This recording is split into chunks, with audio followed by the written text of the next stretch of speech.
पिछली वीडियो में हमने आपसे पूछा था कि हनुमान जी का पहला नाम क्या था या बचपन का नाम क्या था। तो उसका आंसर हम आपको बता देते हैं। हनुमान जी का बचपन का नाम मारुति था और हनुमान जो नाम पड़ा था ये तब हुआ था जब हनुमान जी ने सूरज को निगलने के लिए निगल लिया था ना, तो अंधकार हो गया था, सब तरफ अंधकार हो गया था। तो इंद्रदेव ने क्या किया कि वज्र जो था उनका काफ़ी शक्तिशाली था, काफ़ी कठोर था उसका वज्र का, कहते हैं वज्र का शरीर है, वज्र का प्रहार। तो वज्र का जब प्रहार उनके यहाँ पे लगा था, तो उनके यहाँ हनु उसको बोलते हैं, हनु बोलते हैं। तो हनुमान तभी इंद्रदेव ने कहा कि मैं अपनी गलती मानता हूँ, क्षमा मांगता हूँ, ताकि देखिए पवन देव ने उस समय अपने हवा को रोक लिया था। तो पवन देव काफ़ी रुष्ट हो गए थे। तो फिर इंद्रदेव ने उनसे क्षमा मांगते हुए कहा कि आज से मारुति को हनुमान के नाम से जाना जाएगा। तो तब हनुमान जी का नाम मारुति से हनुमान हुआ। एक क्वेश्चन हमारा ये था कि महाभारत का युद्ध किसके कारण हुआ। देखिए इसमें अलग अलग लोगों के मत हो सकते हैं। काफी लोग कहते हैं कि द्रौपदी के कारण हुआ है ना, कुछ लोग कहते हैं धृतराष्ट्र के कारण हुआ है। लेकिन थोड़ा और पीछे जाएंगे ना, डीपली जाएंगे थोड़ा सा कहानी में, तो आपको ये पता चलेगा कि ये जो युद्ध हुआ था है ना, तो ये उसके कारण हुआ था जो शांतनु जी थे। अब शांतनु जी जानते हैं भीष्म पितामह जी के पिताजी। तो शांतनु जी और गंगा, भीष्म पितामह गंगा पुत्र बोलते हैं, गंगा पुत्र, तो गंगा जी के पुत्र थे।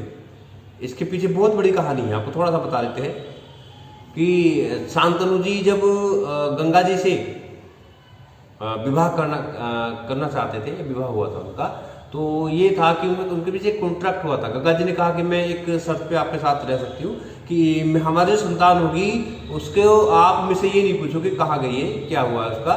तो अगर आप इस शर्त पे आप मानते हो तो मैं आपके साथ रह सकती हूँ।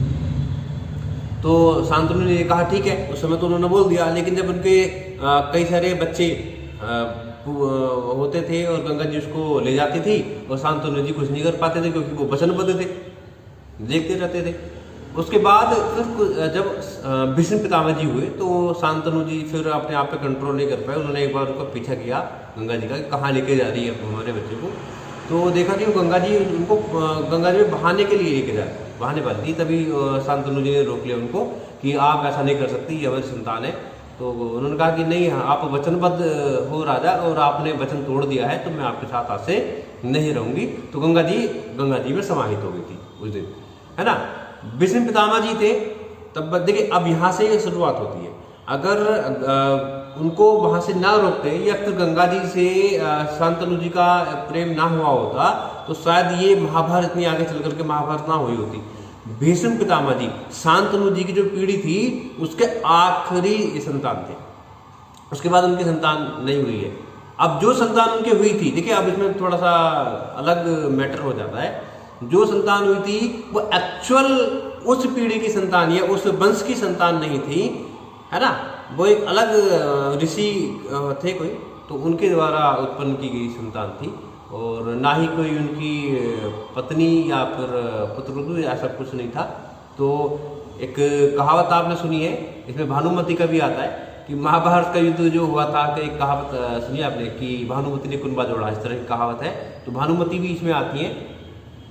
तो आप फिलहाल तो इतना, कुछ लोग द्रौपदी को भी बोलते हैं, है ना, कि द्रौपदी ने कहा था दुर्योधन को कि अंधे का अंधा पुत्र, जब वो महल में गए थे। तो एक कारण ये भी मानते हैं लोग, उससे पहले धृतराष्ट्र भी मानते हैं कि अगर वो दोनों पांडवों में और कौरवों में दोनों बराबर संपत्ति बांट देते तो ये भी एक रीजन रहा है। तब भी अगर वो चाहते, हाँ ये क्वेश्चन हमने ये भी किया था ना कि कौन रोक सकते थे, तो धृतराष्ट्र भी रोक सकते थे चाहते, तो श्री कृष्ण तो रोक ही सकते थे। श्री कृष्ण चाहते तो ये नहीं होता, वो कर सकते ना, एक निर्णय कर सकते थे। भीष्म पितामह भी रोक सकते थे इस युद्ध को, क्योंकि वो कह रहे थे भाई मेरा प्रॉपर्टी है, मेरा राज्य है, मैं चाहूँ तो किसी को भी दूँ, मैं चाहूँ तो आपको दोनों को ना दे दूँ, तो तभी रुक सकता था। श्री कृष्ण भी रोक सकते थे, धृतराष्ट्र भी रोक सकते थे और भीष्म पितामह तो रोक ही सकते थे। तो ये कारण रहे हैं महाभारत युद्ध होने के, और ना रोकने कारण ये भी हुए हैं। और आपने आपको बताया कि श्री कृष्ण ने इसमें अहम भूमिका निभाई थी महाभारत के युद्ध में। तो कुछ लोग कहते हैं कि ये सारा करना था, खेल खेलना था।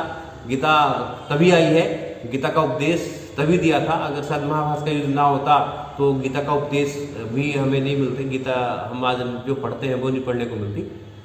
तो लॉजिक है, हर काम के पीछे कारण होता है। ठीक है, बाकी जानकारी के लिए हम आपको आगे अपडेट देते रहेंगे। अगर आपने अभी तक हमारा चैनल सब्सक्राइब नहीं किया है तो आप हमारा channel talk with Vishnu Sharma subscribe कर सकते हैं। बहुत बहुत